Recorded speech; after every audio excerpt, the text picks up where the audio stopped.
We will hear argument first this morning in Case 2112, Federal Election Commission versus Ted Cruz for Senate.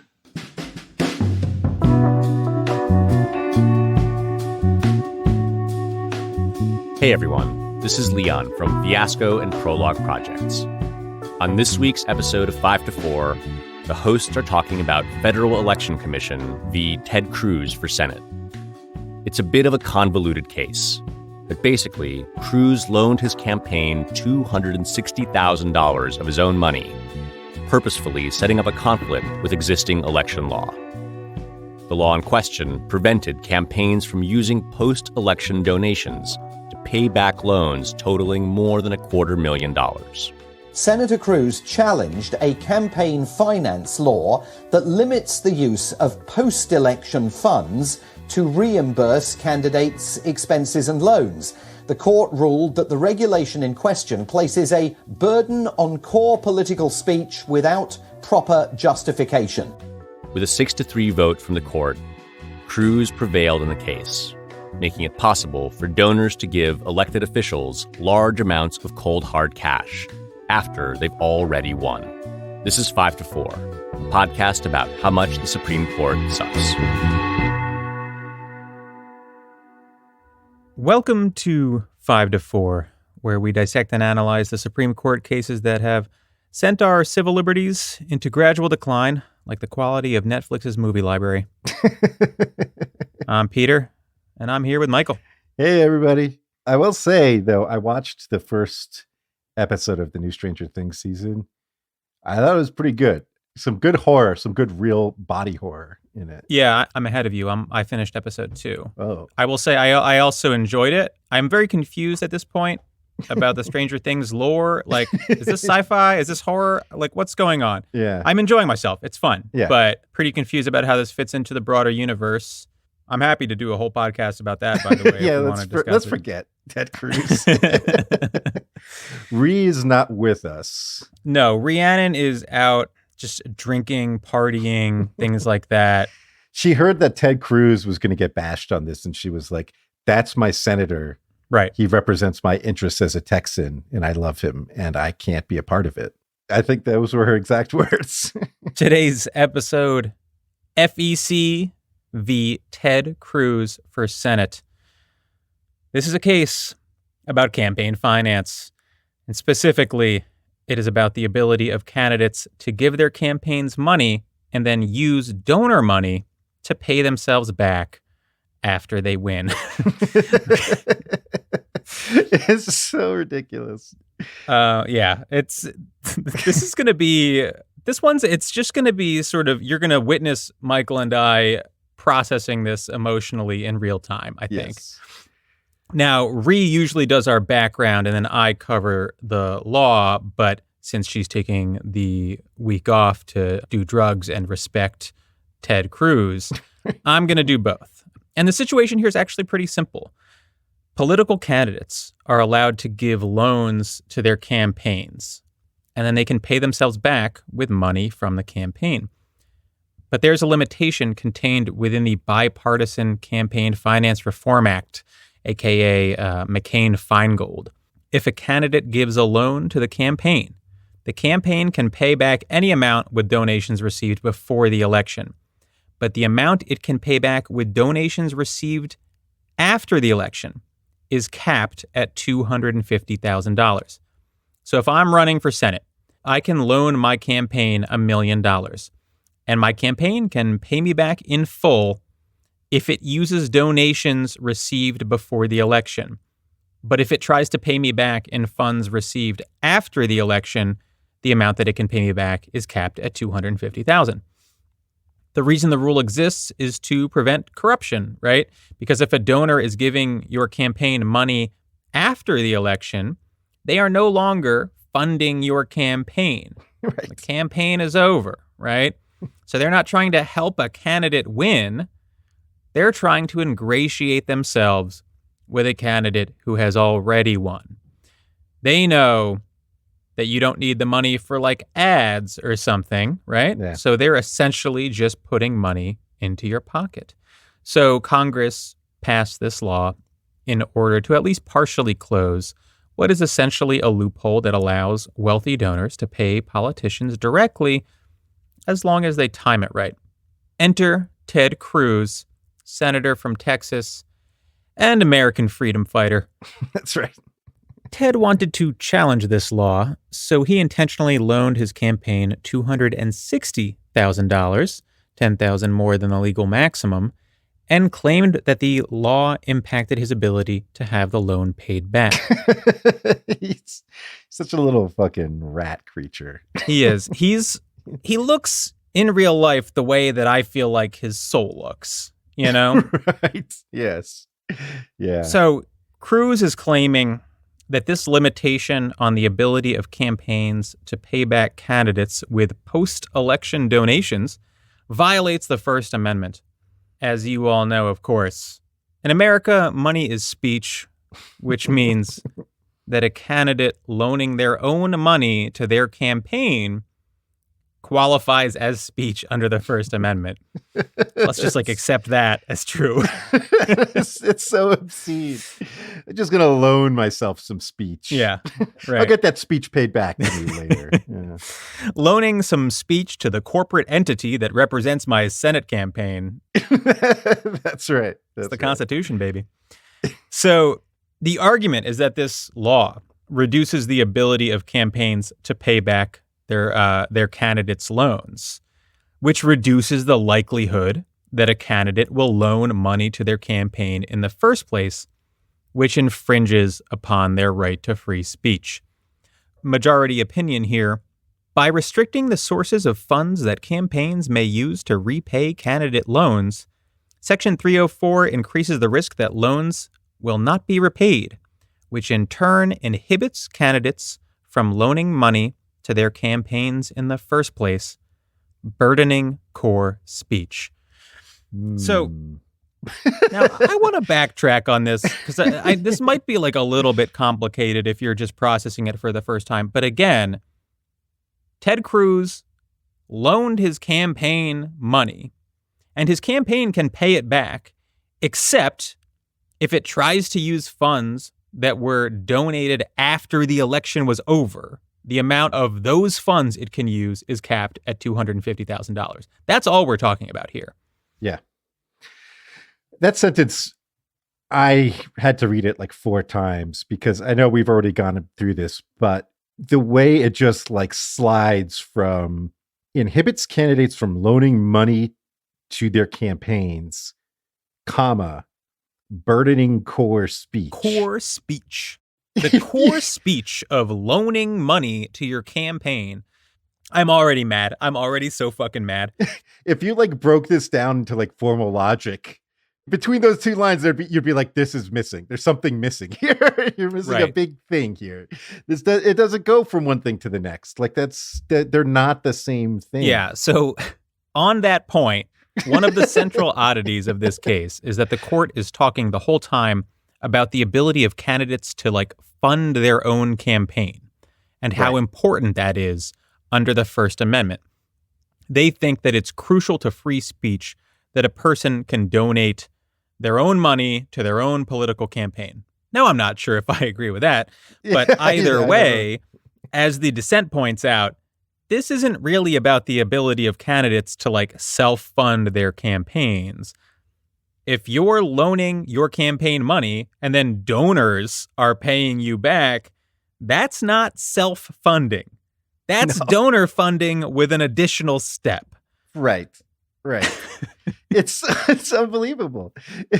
It's donor funding, but the donors have the added benefit to them of knowing that their donations are going to a winning candidate because they already won. Right. Which makes their speech, I think, even less of a core political speech. Even if you accept that money is speech, donating to someone who already won and the election is over, I don't think that's core political speech. You're not I'm sorry. Right. It's so upsetting. It's such bullshit. We will talk about the layers here, the layers of bullshit. It's just layer on layer of thing that you need to accept for this to be true. And, there's one layer that we will talk about a little bit more later, but candidates can charge their own campaign's interest on the loans. So, like, is it First Amendment expression if the transaction is, like, profitable for you? Like, oh, just made 9% off my First Amendment rights. Are you fucking kidding me? Like, the number of ridiculous things that you need to accept to get to a point where, like, Ted Cruz is charging his own campaign interest to, like, store his money on its books, and that's core political speech. Right. Like, are you come on. Getting better returns than he would putting that into like a fucking index fund. Right. Just crushing it. Just absolutely crushing it with donor funding. Mm-hmm. Just lining his pockets with donor funding. Unbelievable. The other thing about this is like, so if you go back and you read the first case in the 70s that said like money is speech, they make this analogy where they say like, it's one thing to say two people can both drive as far as they want, but if they only have 1 gallon of gas, then they really can't drive that far at all. And by the same token, you can say, oh yeah, speech is totally, you can say whatever you want running for office, but if you don't have money, you can't like get your speech out there. Right.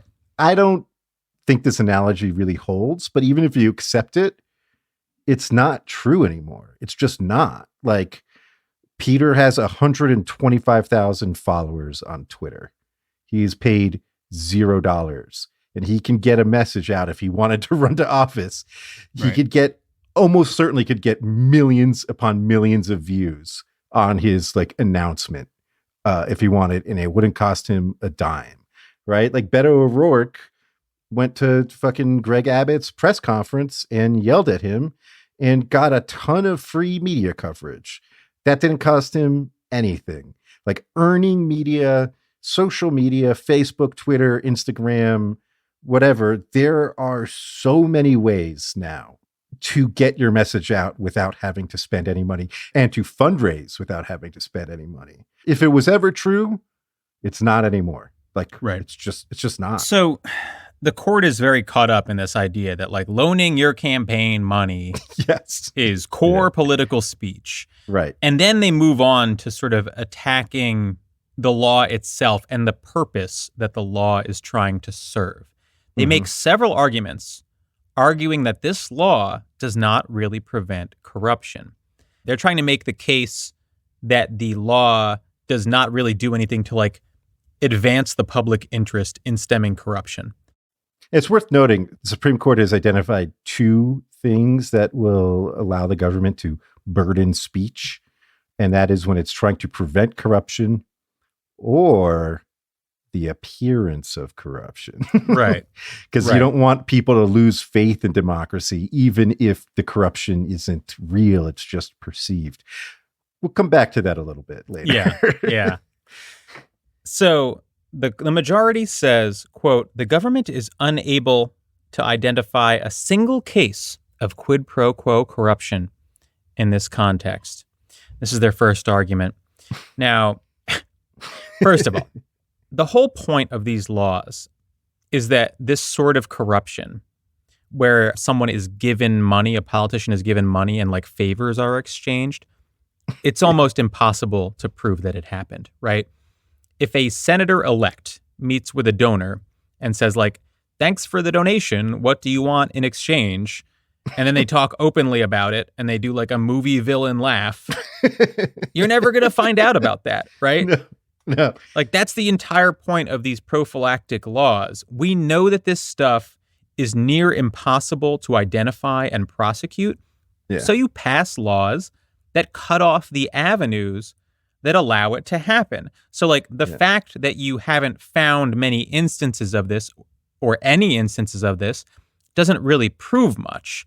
Wait, Ted Cruz has an emailed a donor BCCing his entire staff saying, thank you for the donation.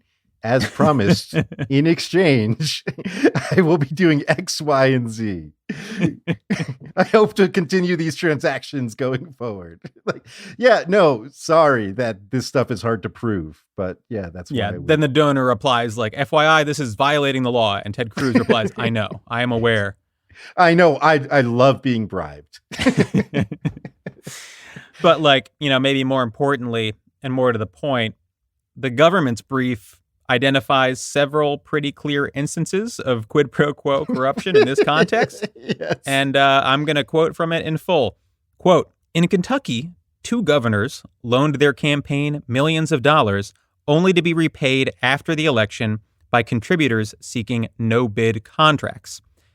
In Ohio, an attorney general routed 225 state contracts worth $9.6 million in legal fees to law firms and lawyers who had given him $194,830 after the election to repay personal loans. In Oregon, contributors who had supported losing candidates before an election contributed to the winning opponents after the election. Oregon political insiders referred to these payments as apology money or makeup cash." So so first of all, yes, this has happened. And the government's brief cites several instances. Yeah. And the Roberts Court is just like, this has never happened before. And it's like, what the fuck? Doing the Westworld doesn't look like anything to me. Like, I was like, man, has this really never happened? That's interesting. And then I went and read the government's brief, and they're like, here are several instances of it happening. What the fuck? Full on, bald-faced fucking lie. And it's not something that slipped by them because the dissent quotes these two. Like, John Roberts wrote out, like, there are no examples. And the dissent's like, here are several examples. And John Roberts read that and was like, I'm going to stick with lying about this. Yeah. Yeah. And one final thought about this argument that there are no examples. It's interesting that the court is demanding proof here. They're like, well, you can't even prove this has ever happened. So how can it be like an important state interest, right? If you can't even give examples of this happening. When states are passing voting restrictions based on completely unproven theories of voter fraud, that's right. I don't recall the court demanding proof. Fascinating, right? Fascinating the dichotomy there. And the opposite is the case. They have been very clear that even in the absence of voter fraud, voters losing confidence because they perceive voter fraud is enough reason to burden someone's right to exercise the franchise, right? They've straight up said it. But here they're doing the opposite. They're saying even in the face of actual examples of corruption, we're just going to pretend those don't exist and still say, yeah, no, this doesn't apply. They're such assholes. The next argument that the majority makes is a doozy, and I really need everyone to emotionally brace themselves. Roberts argues that this isn't corruption because when you pay back a loan, you're not really making someone richer because they were owed the money anyway.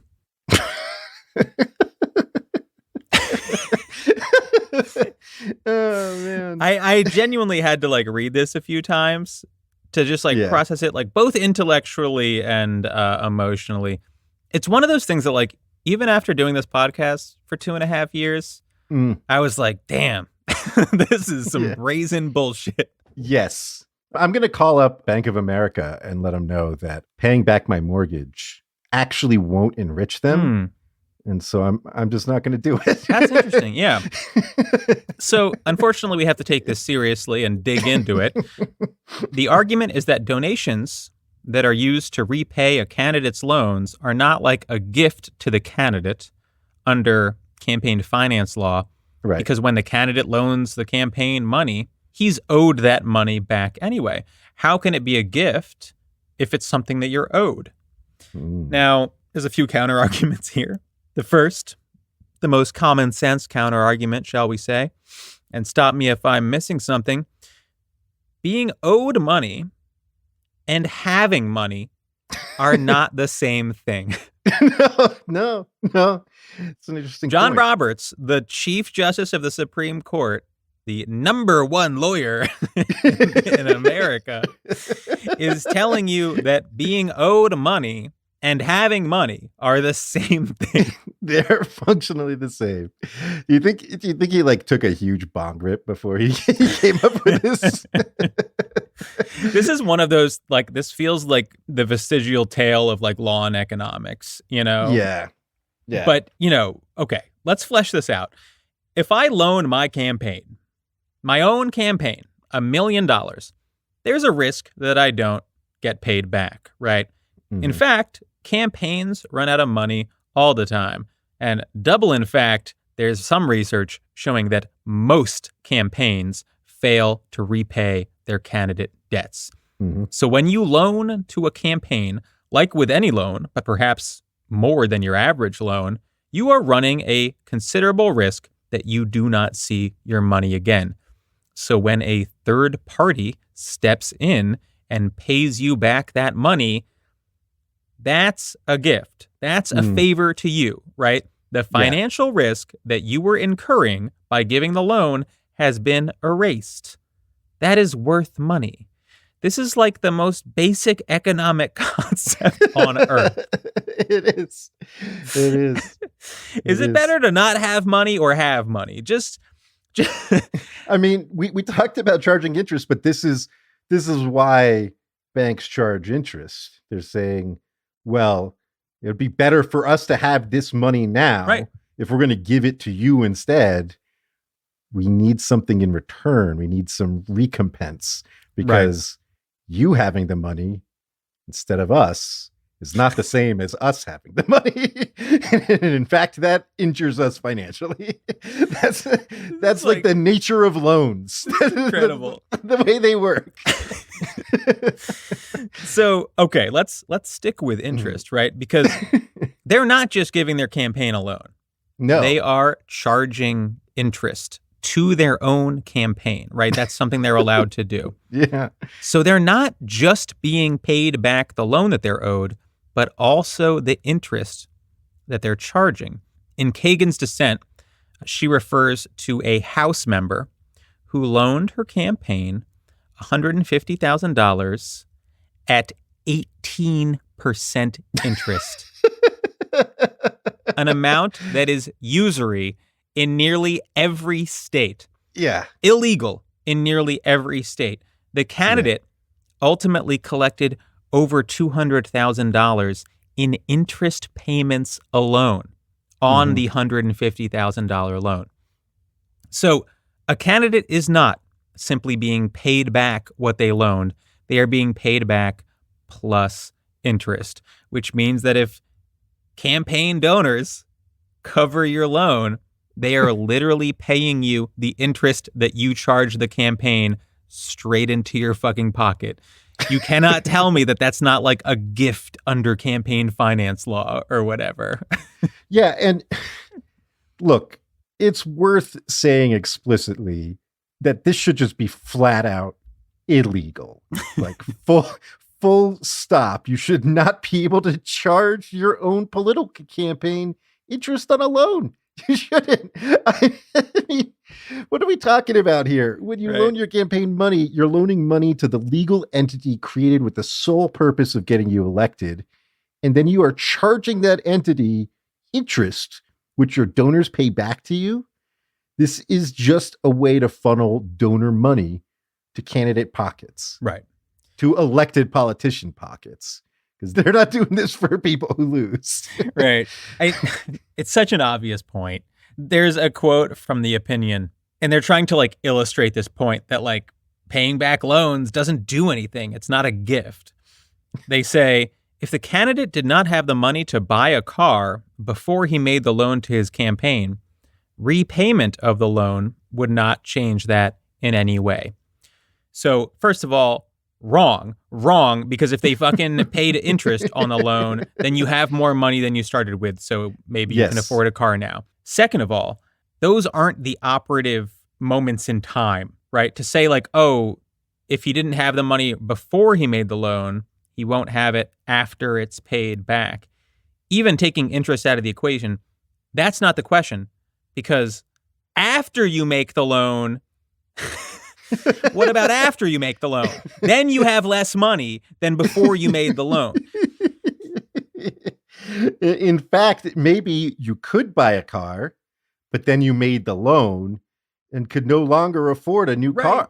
But But getting the loan repaid means like, oh yeah, maybe I will get that Audi. Yeah, why not treat myself? I mean, I don't even know how, you're reading this stuff and it's like, okay, this is just mask off, right? Like, this is a group of people who have lost the need or desire to give you a good reason for what they're doing.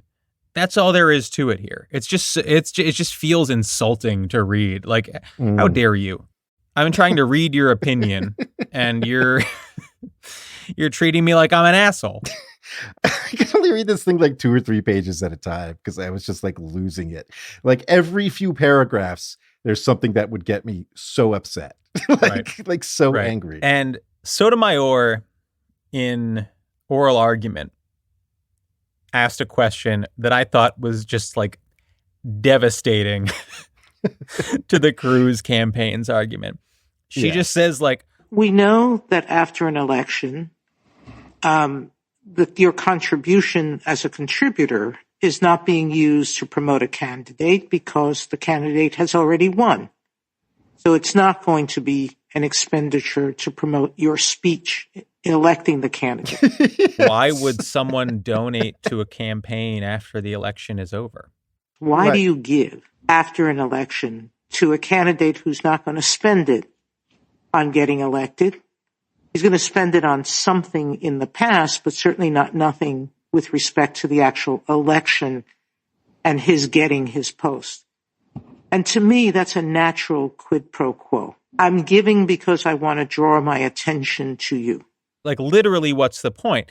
If you donate to a campaign in the middle of an election, everyone knows what you're trying to do. You're trying to increase the chance that they win the election.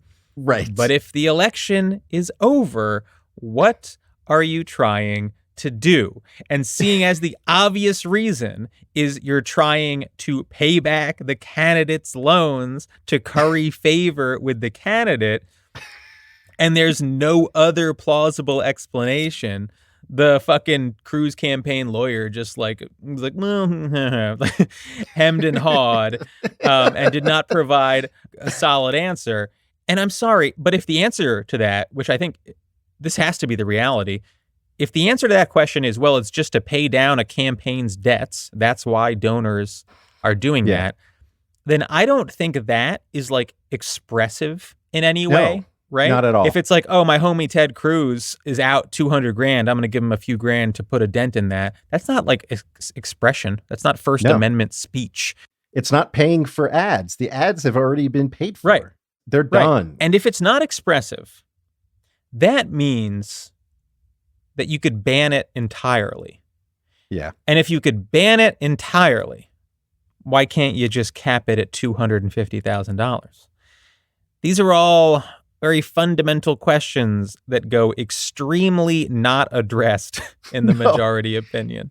No, these questions get answered between commas, between sentences as assumptions, right? They're never actually explicitly discussed. It's just, well, of course it's expressive because money is speech and loaning money is speech and paying back a loan is speech. Right. Apparently. Of course. Yeah, of course. Of course. Of course. Why would we even need to make this case? It's just so obvious. Another butte in this opinion. Yeah, believe it or not, the argument we just went over was not the bleakest argument that the court makes. Not at all. So I'm gonna read this from the opinion. Our cases make clear that the government may not seek to limit the appearance of mere influence or access. As we've explained, influence and access embody a central feature of democracy. That constituents support candidates who share their beliefs and interests, and candidates who are elected can be expected to be responsive to those concerns. It's a central feature of democracy that people can buy influence in politics. Yes. That is the holding of the Supreme Court. Yes, a central feature that you must be able to give money to candidates in exchange for influence over those candidates. Literally purchasing influence. Like, we're a couple of lefty podcasters So when you hear us say, like, oh, they're purchasing influence, you might think that that's our lefty spin on it. That No, is the dude, words. That's what they fucking said. They said that a central feature of democracy is purchasing with money influence and access in politics. Mask off. I'm telling you, it's mask off. I want to contrast this with some things the conservatives have held are not central. I'm sorry, I'm like stuttering because I'm like so upset. Here are some things that are not central features of our democracy. This is a line from Bush v. Gore. The individual citizen has no federal constitutional right to vote for electors for the president of the United States. Voting. There's something that's not a central feature of our democracy, the right to vote for president. Here's another one from Rucho v. Common Cause. More fundamentally, vote dilution in the one person, one vote case refers to the idea that each vote must carry equal weight. In other words, each representative must be accountable to approximately the same number of constituents. That requirement does not extend to political parties. It does not mean that each party must be influential in proportion to its number of supporters. So here's something else that's not central to our democracy. The majority of voters getting to see their will reflected in the government. Right. Literally, government reflecting the will of voters, not central to democracy. Not central. Being able to purchase influence, central feature of democracy. Literally, democracy as a transaction. Like, you cannot make this shit up. Like, there might not be a better summation of this court's poisonous impact on American democracy than Roberts explicitly stating that purchasing access and influence is a central feature of democracy. First of all, this should be obvious, but the entire point of buying influence is that you are paying to disproportionately influence politicians. Democracy is predicated on the idea that people are equally represented. That is the whole point. So, like, this very plainly violates the foundational promise of democratic government.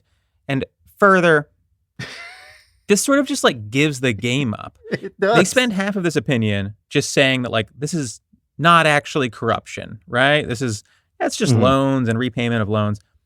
Then they say that actually using money to influence politicians, well, that's just democracy. That's democracy. And at that point, you have to ask yourself, not just what do they think democracy is, but what do they think corruption is? Yeah. Right? Well, I'll get into that later, too. They focus on the term quid pro quo, right? Which literally means something for something. Yeah. In other words, to prove corruption, you have to show that a politician gave you a specific favor in exchange for money. But what's the difference between buying influence and buying favors? Like, what does it mean to buy influence if not that you are paying in order to get something in return from the politician? Like, is that not what influence is? Hey, Peter. You're going to correct me? The line between quid pro quo corruption and general influence may seem vague at times, but the distinction must be respected in order to safeguard basic First Amendment rights. I'm glad this distinction that you have not described or explained is legally meaningful and must be respected. Yeah. This entire case, and really the entire line of campaign finance jurisprudence from this court, is predicated on pretending that these are different things, right? Yes. That there's a difference between quid pro quo corruption and just like the general buying of influence. Right. But they're very plainly not distinct. Yeah. So what you get at the end of the day is Roberts saying, well, no one has shown that quid pro quo corruption is happening here. And then in the next breath, essentially admitting that that is what's happening here. It happens all the time. But it's just that he thinks it's great, right? Yeah. Yes. Their vision of democracy, if you look at their voting rights and campaign finance cases, is pretty clear. And that is a minority party taking power and then taking money in order to decide how to exercise that power. That's democracy to them. If you think democracy is something else, like I don't know, majority rule with minority rights. That's some fourth grade shit. Welcome to the real world. Welcome to John Roberts, America. There are so many little things to talk about here and so many like tangents we could go into. But one of the things the government points out in their brief is that winning campaigns have their debt paid off by donors at a much higher rate than losing campaigns. Wow. Wonder why that is. Fascinating, right? Yeah. You know, you'd think if it's just like rah, rooting for my team or whatever, it's like, well, they would be at, you know, equal rates. The fans stay and applaud their team at the end of a losing playoff game to let them know they had a good season, right? Right. Like that's The dissent also cites a study that showed that candidates who had campaign debt were more likely to switch their votes in Congress after receiving donations. Roberts calls that meager evidence. Right. Meager evidence. You know, the whole point behind this law is like, well, there's a real prospect for corruption here, right? You essentially have donors paying money directly into candidate pockets after the election is over. Looks a lot like corruption. We should be concerned. Mm-hmm. And then you have actual instances of it happening that the Roberts Court literally says aren't there. You have research and data showing like a bunch of suspicious activity, right? Like winning campaigns, getting more money, et cetera. And then the Roberts Court just brushes that off. The majority is like, that's nothing, you know? It's like, what exactly are they looking for here? What would prove the government's case here in their minds? Oh, God. So I think maybe it's time to talk hypotheticals. Yeah. What could you do under the Roberts Court rule? And our brilliant producer, Rachel, when we were talking about this case, she thought of something. Really good. She said, couldn't you go to a bank, take a loan out at a low interest rate, loan it to your campaign at a higher interest rate, and just capture that delta? Yeah. Run arbitrage. Using the backstop of post-election donor funds. Literally running arbitrage between your bank and your fucking campaign, your own campaign. Yeah. Like, this is the most transparently corrupt scheme I could ever fucking think of, and it's totally legal now. Yes. Also, I mean, worth noting, was mostly legal before. I mean, it's just before you could just cap the amount that would get paid. Now it's just like go fucking wild. Full on, just going to your bank and being like, yo, I got a scam for you, bro. I got fucking donors that'll pay me all the money I want after the election's over. You give it to me at 6%. I'm going to get it from them at 15. I'm going to bank that 9%. You take that 6 and we'll go our separate ways. And the bank's like, fuck yeah. Yeah. And maybe when some like regulations come up you don't like, maybe I'll be pretty friendly then too. Yeah, who knows? After all, you're bankrolling this scheme for me. So thanks. Unbelievable. Yeah. Fucking in the wrong political party. Oh man, we're in hell, dude. This is like, I think that you can probably tell by our tone that like this one really broke us. Like this one is like truly outrageous in a way that's hard to articulate, in the sense that every argument they make is so transparently bad faith.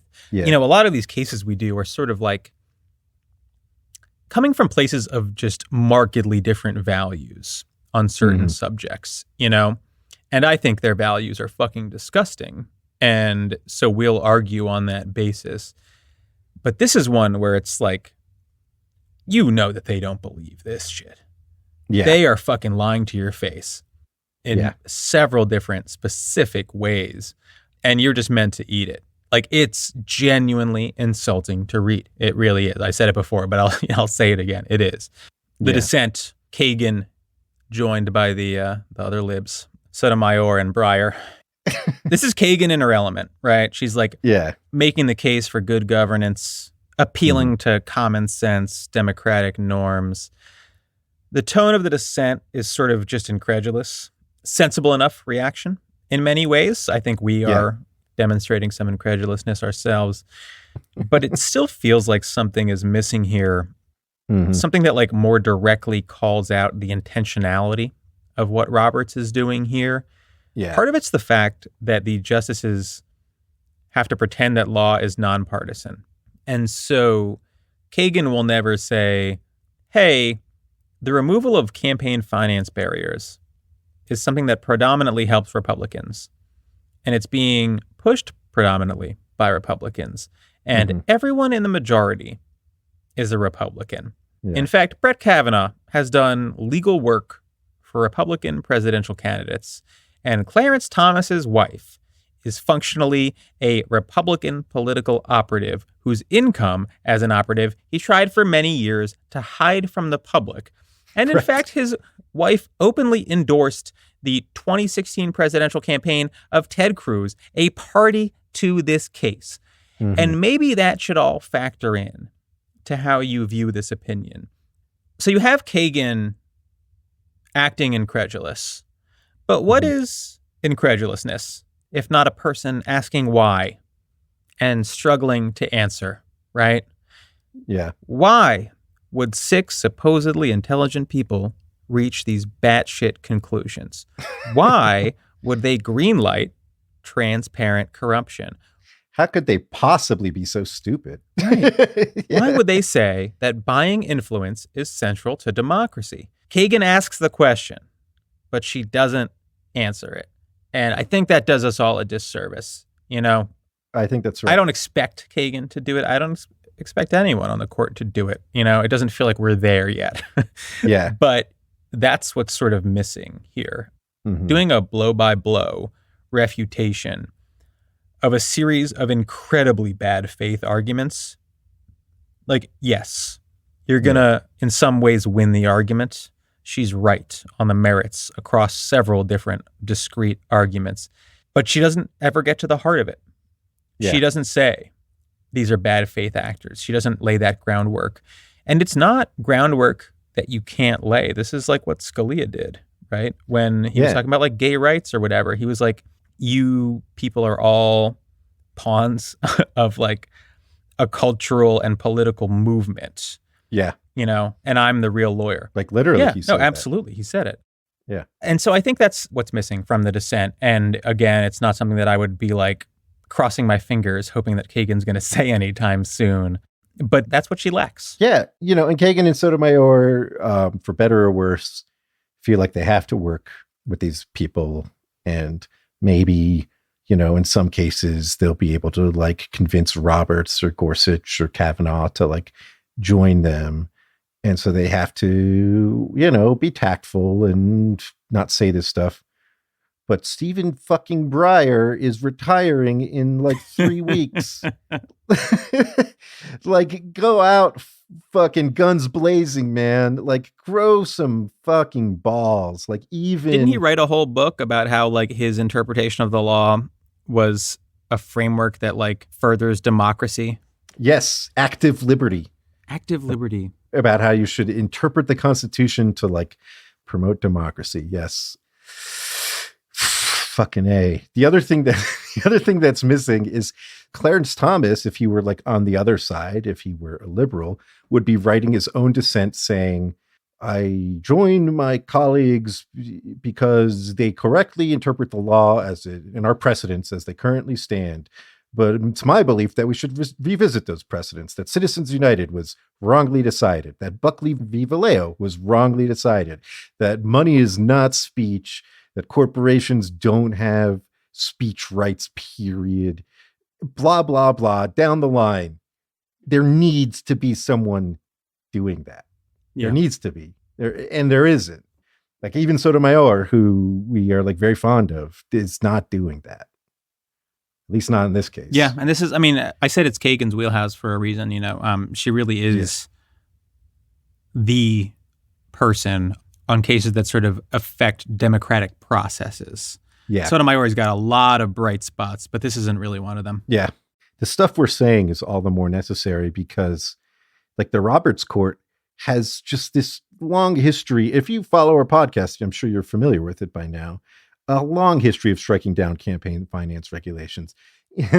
And they fucking list This them. site, this string site they do is one of the most surreal fucking things I've ever read in a Supreme Court decision. Yeah. This is so I feel like we're reading a lot from this opinion, but that's just because, I mean, it's so bad shit. So this is another one. For example, we have denied attempts to reduce the amount of money in politics to level electoral opportunities by equalizing candidate resources and to limit the general influence a contributor may have over an elected official. However, well-intentioned such proposals may be, the First Amendment prohibits such attempts to tamper with the right of citizens to choose who shall govern them. Like, you could literally use the sentence as a critique of them. We have denied attempts to reduce the amount of money in politics. See McCutcheon. To level electoral opportunities by equalizing candidate resources. See Bennett. And to limit the general influence a contributor may have over an elected official. See Citizens United. That reads like a critique. It's fucking crazy. Do you know what it reminded me of? Is the scene in The Big Short where like Steve Carell goes down to Miami and he's talking to the mortgage brokers and they're like, yeah, we give out ninja loans. We're giving out. If I write a loan on Friday afternoon, big bank is going to buy it by Monday lunch. Yes, I mean, and he turns to his buddies and he's like, why are they confessing? They're not confessing. They're bragging. They're bragging. Yeah, exactly. That is exactly. I mean, Michael, I'm so glad you said that. It almost reminded me of a villain listing off the awful things that they had done. I've killed your mother. I've killed your father. And now I'm going to kill you. Yes. Oh, man. Oh, God, man. It's so bleak. All right, keep going. So the thing is, like I mentioned earlier, preventing corruption isn't technically the only interest the government can pursue when regulating campaign finance and campaign speech. They also can seek to prevent the appearance of corruption. Right. You know, we compare it to voter fraud and the idea that voters will lose confidence in the government. And that's bad. And so that's something the government can like try to address. Yeah. And the court like doesn't even like acknowledge this. They say that's an interest the government can pursue, but then it's not. Yeah, it's not part of the analysis at all. It's not contemplated. But then if you look at like what public opinion surveys show that people think Congress is corrupt, like they do. One survey in 2018 found 75% of respondents, including 66% of Republicans and 85% of Democrats, back a constitutional amendment overturning Citizens United. Congressional approval is in the fucking toilet. It's in like the 20s, both parties. SCOTUS approval is in the fucking toilet. It's like below 40% for the first time since they've been tracking approval of the Supreme Court. Like, everybody thinks this system is fucking broken. The most successful political campaigns are the ones who run against it, talking about how broken it is. They couldn't possibly reckon with what public opinion about congressional corruption actually looks like. Right. Because it would justify all the regulations they've struck down and then some. It would justify far more aggressive action. And they don't want that because they don't care about corruption or the appearance of corruption. They care about the ability of wealthy people to buy influence. And I know that because they said it explicitly in this opinion. I think that part of our like exasperation here is a product of what I think we've referred to before on this podcast as the stupid onion. One layer after another of dumb shit. Yes. The number of layers of bullshit that you need to peel back to get to this point. It's unreal. I mean, so you have money being speech, right? You have like the legal entity of the campaign being separate from the candidate itself. Right. You have donating to that campaign entity being speech. Loaning money to your own campaign entity being speech. Charging interest on a loan to your own campaign as free speech. donating to campaigns after they are over as free speech. In order to pay the interest on those loans. In order to pay interest on loans from the candidate to his own campaign. And then finally, you have the idea that limitations on the ability of donors after an election is over to donate money to that completed campaign in order to refund the candidate his loan. You cannot cap that because it impacts the candidate's free speech. The candidates. You are so many layers of complete nonsense deep that it's almost hard to articulate where exactly this goes wrong. I mean, this shit went wrong in the 70s. It took a hard turn when they said money is speech, and everything since then has been a house of cards. And I think what's interesting about this case is that it's very clear from the reasoning, which we've pointed out is just nonsense. Nonsense. I felt like I was disassociating while you were like going down the layers there. You can see by where the reasoning has gone, right? Yeah. The amount of bullshit that they need to justify the place that they have gotten to, it just reveals, right, exactly how far off base they are right now. They are in a dark place. Yes. It's one thing to be like, money is speech. It's another to say, well, independent expenditures by third parties are unlimited, and that's speech. Yeah. Now we're at a place where fucking donors are funneling money into candidates' pockets to pay them back interest on their own loans to their own campaigns, and the court's like, that's speech too. that's speech too. Protected by the First Amendment. Unbelievable. And so this is a thought I had while we were doing this case, while we were prepping for this. And I really think like there's so much awful that the court is doing right now. You know, Dobbs overturning Roe v. Wade is set to come down. All the gun rights shit. They're certainly going to take a hack at the administrative state, and that's going to be awful. But I really do think that the stuff that's going to define this era, looking back, will be their campaign finance and election-related decisions. Right.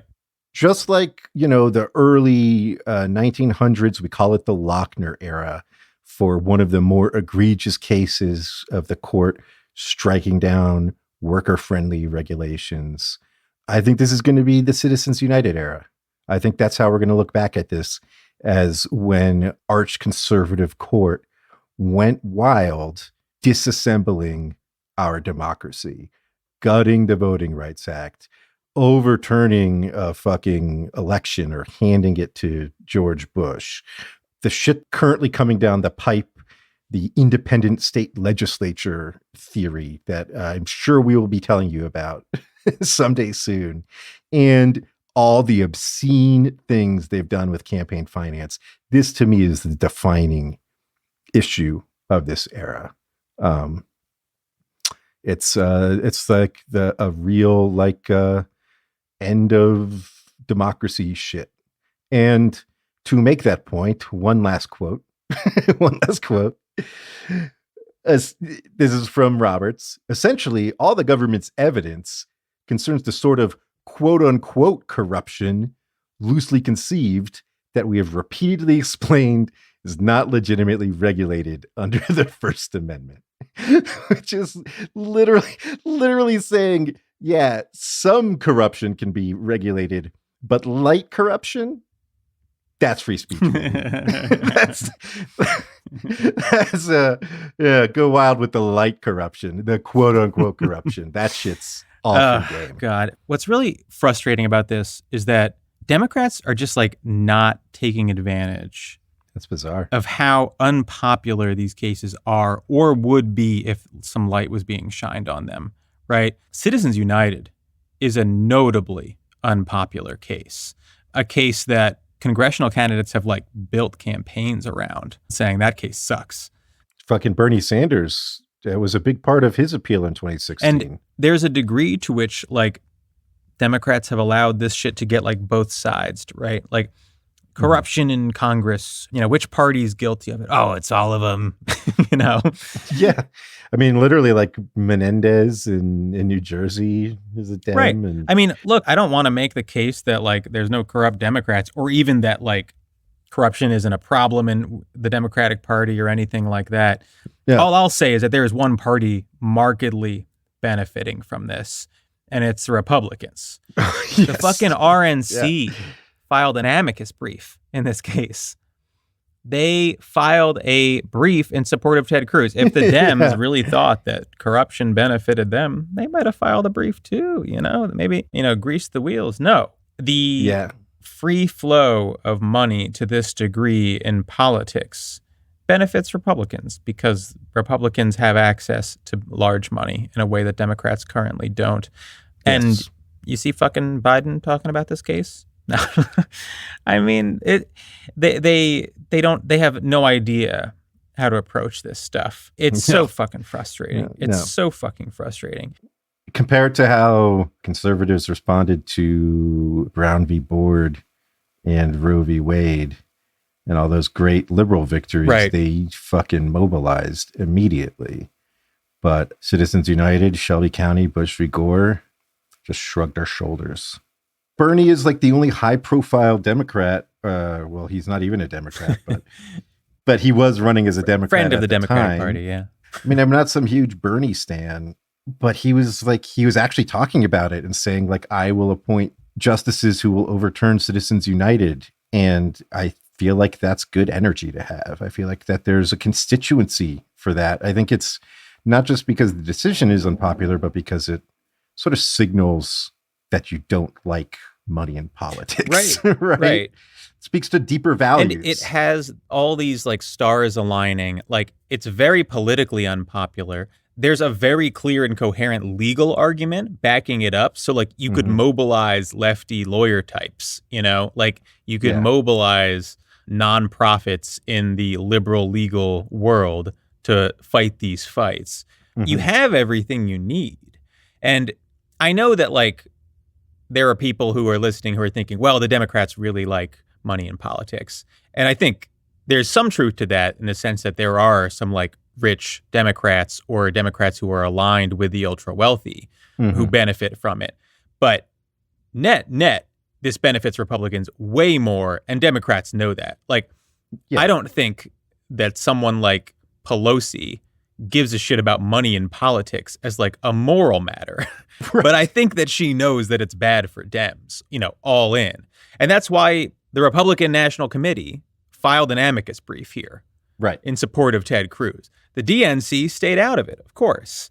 It's a situation where one party stands to benefit much more. And when they're trying to build a sort of anti-democratic future, this stuff is very important, right? They need to be in disproportionate control in various ways for their sort of project to work, right? You need to suppress voting rights to maintain your power within legislatures across the country.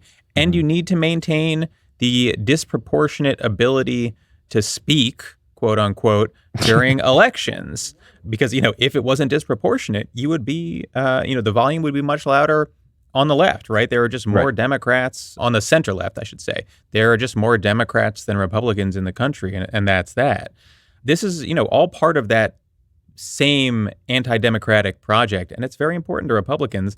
And, fucking Joe Biden doesn't talk about it. Yeah. It's such a simple pitch, too. Money isn't speech. Corporations aren't people. And the wealthy don't have a stronger claim to democracy than the rest of you. And it's obscene that anybody thinks the contrary. And I am going to stand up for your rights in your speech. Come on. People see this for what it is, too. Like, you barely need to explain it. Yeah, I'm not a political consultant or anything, but come the fuck on, man. Like, everybody thinks Washington is broken and corrupt. Right. Like, everybody thinks that, and with good reason. There's billions of dollars pouring into our elections. Right. It's, I mean, the amount of money spent in 2020 was double what was spent in 2016. It went from 7 billion to 14. So like, Jesus this shit Christ. is ratcheting up. I remember I think it was 2008 when it first crossed a billion. When it first crossed $1 billion, and everybody was like, "Oh shit! The first election over $1 billion. That is fucking chump change. Right. That's like one primary, if that." You know, it's one of those things it's this issue that has universal appeal. You have the court being like, "Yeah, buying influence is democracy," right? These are like headline voting. Not democracy. Buying influence is democracy. Like the headlines are writing themselves, right? And who's a party to this case? Democratic Party enemy, Ted Cruz. Fucking put his name all over it, right? Like, how is it that he can just put his name on this and be like, yeah, this is the case I'm bringing, and the Democrats aren't just fucking tying it around his neck? Yeah. It's wild. I mean, this is a guy who's like a credible 2024 contender, and they're letting him just like appeal corruption up to the Supreme Court without making any fuss about it. It's fucking crazy. Yeah. Even if it wasn't popular, you still have to stand for something, right? Yeah. Like, you still have to fight for something when you're a political party. Like, you still need values that you are willing to sacrifice for, right? When you're in power, you have to be able to do what you think is right, even if it's not popular, even if it means losing the next election cycle, because power is fleeting and you need to make the most of it. I think this is good politics, but regardless, it's necessary policy. Yeah. It's necessary. Maybe even an effective way to give the Democratic Party like a brand again. Yeah. I mean, if there's anything that you could say that the Democratic Party stands for now, and you do have to search, it's something like the idea of a broad-based egalitarian society, right? Like, you know, it's a big tent party, at least aesthetically, at least ostensibly embraces, a lot of diversity, a broad group of people. And this fits right into that, right? The idea that we are clamping down on money in politics because we are a party of the people, and money in politics drowns out their voices. It makes perfect sense. And instead they're running with whatever, like trying to combat inflation. Yeah. Like, that was like the fucking week after the Dobbs opinion leaked, and everybody was like, oh shit, they're going to overturn Roe v. Wade. It was all like, Ukraine and inflation, baby. Ukraine and inflation. Right. They had one vote, and then we're like, vote in November, I guess. Like, couldn't codify Roe v. Wade. I guess that's it. Right. And I know we're going to get increasingly bleak here, but the calls to like, just vote, get out there and vote.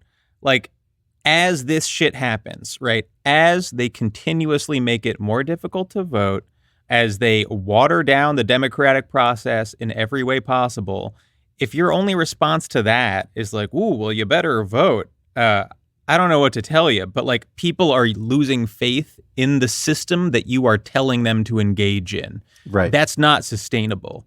You know, we have like one party that's just these fledgling idiots who can't put together a coherent message, even though it's on a fucking platter for them here. And the other group is literally being like, corruption is good. It's that fucking speech in, like, what is it, Syriana, where the guy is like, yes, corruption is, wait, what's the line? Rachel, find that Syriana clip. Or putting it in. Corruption charges. Corruption? Corruption is government intrusion into market efficiencies in the form of regulation. That's Milton Friedman. He got a goddamn Nobel Prize. We have laws against it precisely so we can get away with it. Corruption is our protection. Corruption keeps us safe and warm. Corruption is why you and I are prancing around in here instead of fighting over scraps of meat out in the street. Corruption is why we win. Corruption keeps us warm. That's what this fucking opinion is. Yes. Yeah. It's like literally a wholehearted embrace of corruption, being like, that's what this country is, baby. Yeah. It's unreal. Yep. Oh, God, man. I fucking hated doing this episode. This one, I mean, I think that our listeners... No, prepping this episode. Yeah. I'll say I enjoyed doing the episode. I hated prepping this episode. Yeah. I think our listeners can tell this might be one of our more exasperated episodes, and that's got to be saying a lot, Yes. Yeah. And maybe it's the lack of mitigating us and telling us it'll be okay. But it really feels to me like this was a uniquely bleak one. I don't know how you can read this and not think, well, they've really turned a corner here in some ways, right? Yeah. When they're being like, yeah, corruption's great, it feels like it's, even though this is this sort of like, in some ways, ticky-tack campaign finance case, in like the annals of the Roberts Court's jurisprudence on this stuff, it's not like a huge deal, right? We're talking about post-election donor contribution caps, right? Right. It feels like it should be a small deal, and then you read it and you're like, rhetorically, it's not. Rhetorically, it feels like this is everything that people were warning about and sounding the alarms about when Citizens United came down. Yeah. Yeah. I mean, it feels like between this and Dobbs and what I'm sure will be an unfavorable ruling on concealed carry licensure in New York, it feels like the court stared down the possibility of reform, came to the conclusion that it wasn't happening, and we're like, we can do whatever the fuck we want. Right. Right. That's what it feels like to me. And so far, they're right. Next week. Oh man, I love a good next week joke. What are we doing? We don't know what we're doing, right? We're going to send Know Your Enemy down the street, right? Next week, we're taking off. We were recently guests on Know Your Enemy, and we discussed how the conservative legal movement accomplished the overturning of Roe, or the likely overturning of Roe. Great discussion. I'm sure many of our listeners have heard it. If you haven't, we'll be sending it down the feed next week.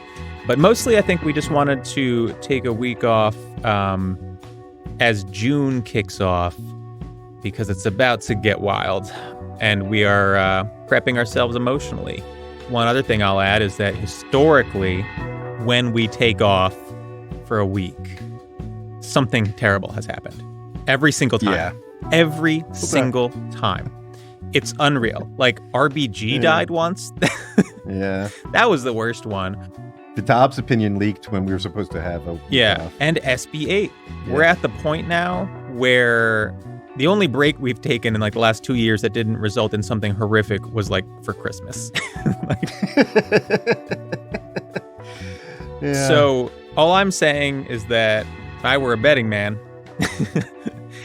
I'd say maybe we don't end up taking next week off. Maybe something horrific happens and we have to do an episode on it or something like that. All right. Follow us on Twitter at 54pod. Subscribe to our Patreon, patreon.com/54pod, all spelled out. Premium episodes, special events, access to our Slack, discounts on merch, all sorts of shit. Ad-free regular episodes. All right, we'll see you in a couple weeks. Or whenever something goes horribly wrong. One of the two. Fuck. 5 to 4 is presented by Prologue Projects. Rachel Ward is our producer. Leon Nafok and Andrew Parsons provide editorial support. Our production manager is Persia Verlin, and our assistant producer is Arlene Arevalo. Our artwork is by Teddy Blanks at Chips NY, and our theme song is by Spatial Relations.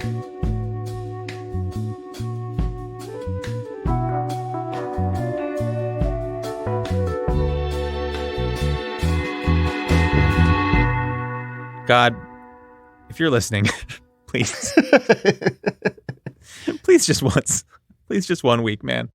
I figure if I really dig in this time, then maybe it won't happen. You know, if I really overcommit to it, I'm reverse jinxing it.